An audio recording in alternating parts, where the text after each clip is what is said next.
Friends, आज हम बात करेंगे जीटीएल इंफ्रा के बारे में। और जैसा कि आप लोग देख पा रहे हो दोस्तों, जीटीएल इंफ्रा में आज के दिन भी हमें लोअर सर्किट लगता हुआ दिखाई दे रहा है। तो आज इस वीडियो के माध्यम से हम लोग जानेंगे दोस्तों कि जीटीएल इंफ्रा में ये जो लोअर सर्किट लगता हुआ हमें दिखाई दे रहा है, कौन सा लेवल तक ये लोअर सर्किट हमें थमता हुआ दिखाई दे सकता है, कौन सा लेवल से जीटीएल में फिर से हमें रिवर्सल एक आता हुआ दिखाई दे सकता है, और आने वाले कुछ ट्रेडिंग सेशन में जीटीएल का क्या टारगेट निकल कर आ रहा है। और साथ ही साथ दोस्तों ये भी जानेंगे कि जीटीएल को लेकर क्या न्यूज, क्या खबर सामने निकल कर आई है, और वो खबर आप सभी लोगों के लिए किस इंपॉर्टेंट रहने वाली है। तो वीडियो को स्किप ना करके पूरा देखो ताकि आप चीजों को सही से समझ पाओ, अपनी खुद की इन्वेस्टमेंट डिसीजन ले पाओ। लेकिन दोस्तों मेरी आपसे एक ही रिक्वेस्ट रहेगी कि चैनल को सब्सक्राइब और वीडियो को जरूर से लाइक कर देना ताकि आपको इस तरह की अपडेट्स रेगुलर बेसिस पर मिलती रहे। तो चलिए फ्रेंड्स, वीडियो को स्टार्ट करते हैं। तो सबसे पहले अगर इसके आज के कारोबार पर नजर डालें तो स्टॉक जो है ओपन हुआ ₹1.35 पर, हाई और लो ₹1.35 ही रहा। और वहीं अगर पिछले 5 दिनों के परफॉर्मेंस को देखेंगे दोस्तों, पिछले 5 दिनों में ये स्टॉक हमें ₹1.5 तक जाता हुआ दिखाई दिया है। और अभी आप देख लो दोस्तों, ₹1.35 में ये ट्रेड कर रहा है। दैट मींस अब तक ये स्टॉक हमें 10% के करीब गिरता हुआ दिखाई दे रहा है। तो इस चीज को लेकर इन्वेस्टर्स काफी ज्यादा कंफ्यूज है कि अभी करे भी तो क्या करे, क्योंकि पिछले 5 दिनों में जीटीएल इंफ्रास्ट्रक्चर जो है वो 10% के करीब हमें टूटता हुआ दिखाई दे रहा है। तो इस चीज को लेकर इन्वेस्टर्स काफी ज्यादा कंफ्यूज है, वो लोग समझ नहीं पा रहे करे भी तो क्या करे, क्योंकि बहुत सारे ऐसे लोग हैं जिन्होंने जीटीएल को तब खरीदा था जब जीटीएल ने रैली पकड़ना शुरू किया था। दैट मींस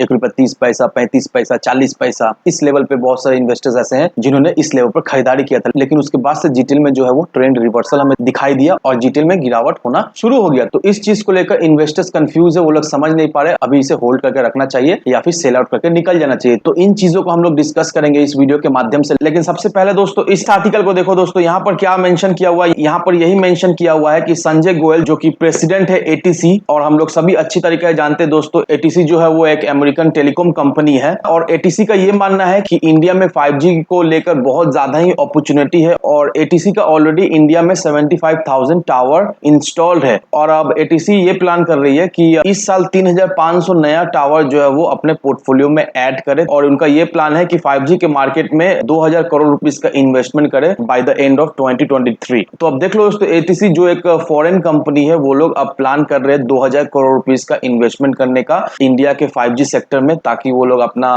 टावर का जो बेस है वो मजबूत कर सके। और कहीं ना कहीं दोस्तों पॉसिबिलिटीज ऐसा निकल कर आ रहा है कि जीटीएल इंफ्रा से मे बी ये लोग मर्जर करें या फिर किसी तरह की पार्टनरशिप होते हुए हमें दिखाई दे सकती है। क्योंकि हम लोग बहुत अच्छी तरीके से जानते हैं दोस्तों कि इंडिया में जीटीएल इंफ्रास्ट्रक्चर का प्रेजेंस काफी ज्यादा है, और जितने भी टेलीकॉम ऑपरेटर्स है जैसे कि जियो, बीएसएनएल, वोडाफोन इंडिया, एयरटेल, सारे टेलीकॉम ऑपरेटर्स से इनका टाई अप है। सारे टेलीकॉम ऑपरेटर को जीटीएल इंफ्रास्ट्रक्चर जो है वो टावर लीज प्रोवाइड करती है। तो ये चीज देखकर काफी ज्यादा पॉसिबिलिटीज निकल कर आ रहा है कि एटीसी ये जो प्लान कर रहा है टावर एक्सपेंड करने का, 2,000 करोड़ रुपीस इन्वेस्ट करने का, कहीं ना कहीं दोस्तों ये जो बेट है एटीसी का जीटीएल इंफ्रास्ट्रक्चर को मिलता हुआ हमें दिखाई दे सकता है। क्योंकि लॉजिकली अगर देखोगे दोस्तों, एटीसी को एक स्ट्रॉन्ग इंफ्रास्ट्रक्चर चाहिए जो कि जीटीएल जैसे कंपनी से मिल सकता है, और जीटीएल जैसे कंपनीज को फंड चाहिए ताकि वो लोग अपने कंपनी को मजबूत कर सके। क्योंकि हम लोग ऑलरेडी जानते हैं जीटीएल कितना कर्ज में डूबा हुआ है, उसका पास सही कैपिटल नहीं है कि वो लोग सही से फंक्शन कर पाए। तो कहीं ना कहीं दोस्तों आने वाले समय में हमें ऐसा सुनने को मिल सकता है कि जीटीएल और एटीसी में किसी तरह की एक बिजनेस पार्टनरशिप हो गई है। अब यहाँ पर दोस्तों और भी एक खबर निकलकर सामने आ रही है कि जितने भी टेलीकॉम ऑपरेटर्स हैं जैसे कि रिलायंस जियो, एयरटेल, वोडाफोन, तो ये सारे टेलीकॉम ऑपरेटर्स ने क्या किया, ये सारे टेलीकॉम ऑपरेटर्स ने अपना जो प्राइस है वो हाइक कर दिया था। तो ये हम लोग बहुत अच्छी तरीके से जानते हैं, और ये जो प्राइस जो हाइक होते हुए दिखाई दिए दोस्तों, इससे कंपनीज को अच्छा खासा बेनिफिट हमें मिलता हुआ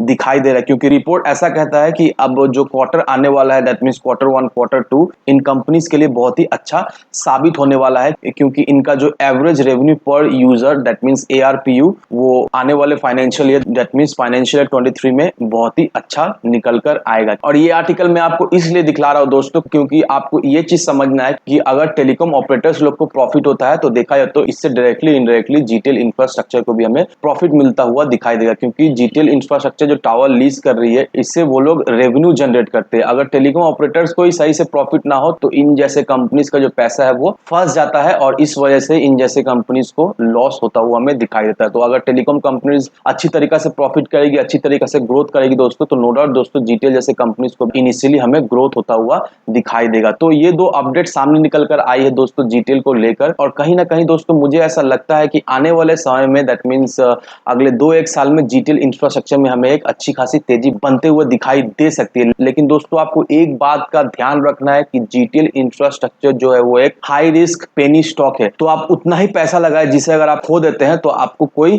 गम ना हो। तो इन बातों का जरूर से ध्यान रखें। और जो लोग सोच रहे हैं जीटीएल इंफ्रास्ट्रक्चर में भी फ्रेश एंट्री लेने का, मेरी सलाह यह रहेगी कि अभी फिलहाल जीटीएल को अवॉइड करो। इसमें अभी हमें प्रॉफिट बुकिंग होते हुए दिखाई दे रही है। तो मोस्ट प्रोबेबली दोस्तों जीटीएल इंफ्रास्ट्रक्चर जो है वो हमें फिर से ₹1.25 के लेवल तक जाता हुआ दिखाई दे सकता है, क्योंकि ये जो ₹1.45 का जो लेवल था एक बहुत ही इंपॉर्टेंट रेजिस्टेंस लेवल था।